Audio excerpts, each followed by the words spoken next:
In 1939, a haunting song pierced through the smoke-filled rooms of New York City clubs. It wasn't just a song, it was a warning, a chilling reminder of America's darkest secrets. The song was "Strange Fruit," and it terrified those in power. Banned, hated, and feared, this song remains one of the most controversial and powerful pieces of music ever recorded. But why? What made Strange Fruit so dangerous? And how did it change the course of history?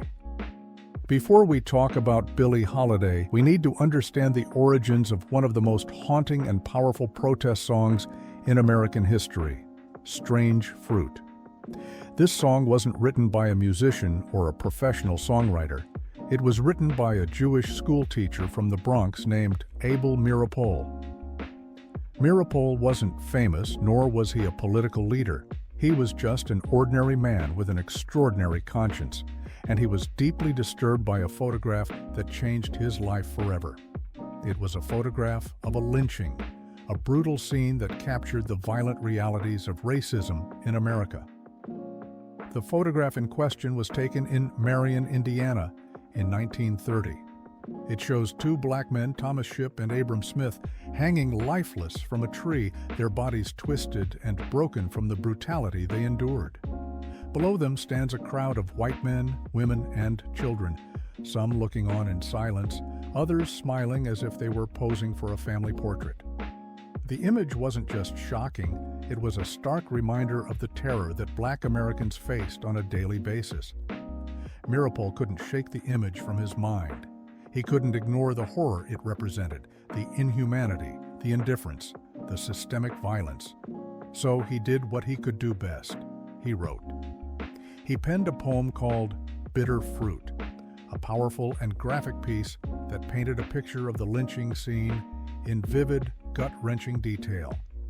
It was a protest against the brutal lynchings of Black Americans, a practice that was all too common in the South at the time. This poem would eventually be adapted into the song we know today as Strange Fruit. But Strange Fruit wasn't just a song, it was a bold act of defiance. At a time when lynchings were largely ignored by mainstream media and politicians, Meeropol's words were a direct challenge to the silence. He wanted to ensure that this violence couldn't be swept under the rug, that people would be forced to see it for what it was. His words weren't meant to comfort, they were meant to disturb, to provoke, to force a reckoning with America's darkest truths. By the time Billie Holiday performed the song, it became a rallying cry for justice, but it also came with immense personal risk. Singing Strange Fruit wasn't just about art, it was a dangerous statement that could, and did, provoke backlash. Yet, despite the risks, Holiday made the song her own, transforming it into a haunting anthem that would echo through history as one of the most powerful pieces of protest music ever recorded. Fast forward to 1939. By this time, Bitter Fruit had been set to music by Meeropol and had made its way through progressive circles in New York City. It eventually reached Billie Holiday, a rising star in the jazz world. Holiday was no stranger to racism. As a black woman touring the country, she experienced firsthand the discrimination, segregation, and violence that her people endured. So when she heard Strange Fruit, it resonated with her deeply. She knew she had to perform it. Holiday first performed Strange Fruit at Cafe Society in New York City, the first racially integrated nightclub in America. The audience, expecting to hear upbeat jazz tunes, was stunned into silence. This wasn't the music they had come to hear. This was something different, something raw, something revolutionary. Holiday delivered the song with such emotion, such intensity, that it left everyone in the room shaken. Billie knew the risks of performing this song.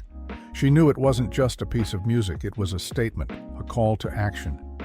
In a time when Black Americans were being lynched with little to no consequence, singing Strange Fruit was an act of defiance. She demanded that the club cut the lights and stop all service when she performed it. This wasn't just a performance. It was a moment of mourning, a moment of reckoning. But the song didn't come without consequences. Holiday faced threats and backlash from powerful forces, including the Federal Bureau of Narcotics, led by Harry Anslinger, who launched a campaign to silence her. Anslinger, a known racist, saw Holiday and Strange Fruit as a threat, not just because of the song's message, but because of the influence she wielded as a black woman who refused to stay silent. Despite the constant harassment, Holiday continued to perform the song. She refused to be silenced. Each time she sang it, it was a defiant stand against the systemic racism and brutality that America wanted to sweep under the rug. For Billie, the song wasn't just a protest, it was personal. It was a way to fight back against a society that sought to oppress her and her people. Over time, Strange Fruit became synonymous with Billie Holiday. It was her legacy, a song that shook America to its core and forced people to confront the horrors of racism. Even after her death, the song remained a powerful reminder of her courage and the enduring fight for justice. Holiday gave Strange Fruit more than just her voice. She gave it her soul. But why did Strange Fruit cause so much fear? Because it exposed a brutal truth that many in power wanted to keep hidden. The song described lynching in graphic detail: the hanging bodies, the blood-stained leaves, the rotting flesh. It forced listeners to confront a reality they had been ignoring. It was a direct indictment of the violence and racism that was woven into the fabric of American society. And it wasn't just white supremacists who hated the song. Even the U.S. government saw it as a threat. To them, Strange Fruit wasn't just a protest song, it was a dangerous piece of propaganda that could incite unrest. The fear wasn't unfounded. The song's stark imagery and unflinching message challenged America's self-image. It shattered the myth of progress and equality that the country projected to the world. For many in power, Strange Fruit threatened to expose the hypocrisy at the nation's core. It demanded accountability in a way that could no longer be ignored. The FBI and the Federal Bureau of Narcotics monitored Billie Holiday relentlessly.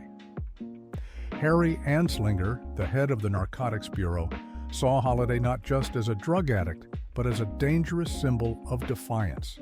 He understood the power of music to influence hearts and minds, and he feared what might happen if Strange Fruit reached too many ears.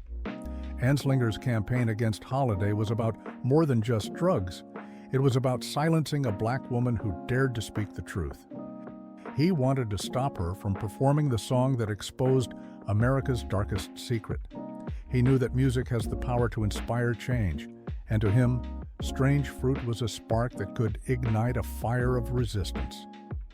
In the end, the fear of Strange Fruit wasn't about the song itself. It was about what it represented. It was a mirror held up to a nation that didn't want to see its own reflection. And for those in power, there's nothing more dangerous than a truth they can't control. The government's response to Strange Fruit was swift and brutal. Billie Holiday was already on the radar of federal agents due to her struggles with drug addiction. But once she began performing Strange Fruit, their efforts to silence her intensified. Harry Anslinger launched a targeted campaign to destroy Holiday. He despised her for what she represented, a strong black woman using her platform to challenge the status quo. He knew that if he couldn't stop the song, he could stop the woman behind it. Anslinger made it his mission to arrest Holiday on drug charges, and he succeeded multiple times. She was denied cabaret licenses, preventing her from performing in clubs. This wasn't just a legal battle, it was an assault on her livelihood, her freedom, and her ability to share her art. Holiday, who once commanded the stage, was being silenced by the very institutions that were supposed to protect freedom of speech. Every time she tried to rise, Anslinger and his agents were there to push her back down. But it wasn't just about stopping Billie Holiday, it was about sending a message. The government wanted to make an example of her. They wanted to show what could happen to anyone, especially a black artist, who dared to challenge America's racial violence through art. Her performances of Strange Fruit weren't just seen as music, They were viewed as dangerous acts of rebellion. Even as her health deteriorated, the government's relentless pursuit continued. In 1959, when Holiday was hospitalized for liver and heart failure, federal agents were stationed outside her hospital room. They seized any money she received from visitors and accused her of drug possession, despite her frail state. Billie Holiday died on July 17, 1959, handcuffed to her hospital bed, a tragic and symbolic end for a woman whose voice could not be silenced, even in death. In life, Billie Holiday was hounded by the government. In death, she became a martyr for freedom of expression and civil rights. Her legacy lives on in the haunting melody of Strange Fruit, a song that continues to echo across generations as a powerful reminder of the fight against injustice. Despite the government's efforts, Strange Fruit lived on. It became a rallying cry for the civil rights movement, a song that spoke to the pain, anger, and resilience of Black Americans. It transcended genres, eras, and borders, covered by countless artists from Nina Simone to Andra Day, each bringing their own interpretation to the haunting melody and powerful message. The song's influence was undeniable. In 1999, Time magazine named Strange Fruit the Song of the Century. The Library of Congress preserved it as one of the most important recordings in American history. It has stood the test of time because its message is timeless. It forces us to confront the darkest parts of our history and reminds us that the fight for justice is far from over. But Strange Fruit is more than a historical artifact. It remains a call to action. Every generation that hears the song is reminded of the consequences of silence and complacency in the face of injustice. It's a song that refuses to be forgotten, carrying the weight of history with it and ensuring that the stories of those who suffered are never erased. From protests during the civil rights era to modern-day movements for racial justice, Strange Fruit continues to inspire activists, artists, and everyday people to speak out against oppression. Its legacy isn't just in its haunting lyrics, it's in the change it continues to spark. Strange Fruit is more than just a song, it's a mirror, a reflection of the darkest parts of humanity. The song's chilling imagery and raw emotion challenge us to confront our own prejudices, biases, and complicity. It's also a reminder that progress is not linear or guaranteed. The fight for justice must be fought continuously, and it requires courage. In a world where silence often equals complicity, Strange Fruit teaches us that the truth, no matter how painful, must be spoken. It reminds us that the fight for justice, equality, and human dignity isn't just a chapter of history. It's a battle we're still fighting, and one we can't afford to lose. Billie Holiday paid the ultimate price for singing Strange Fruit. She was silenced, but her message lives on. If this story moved you, if it opened your eyes, don't let it end here. Share this video, share this story, and remember, the truth may be feared, but it can never be silenced.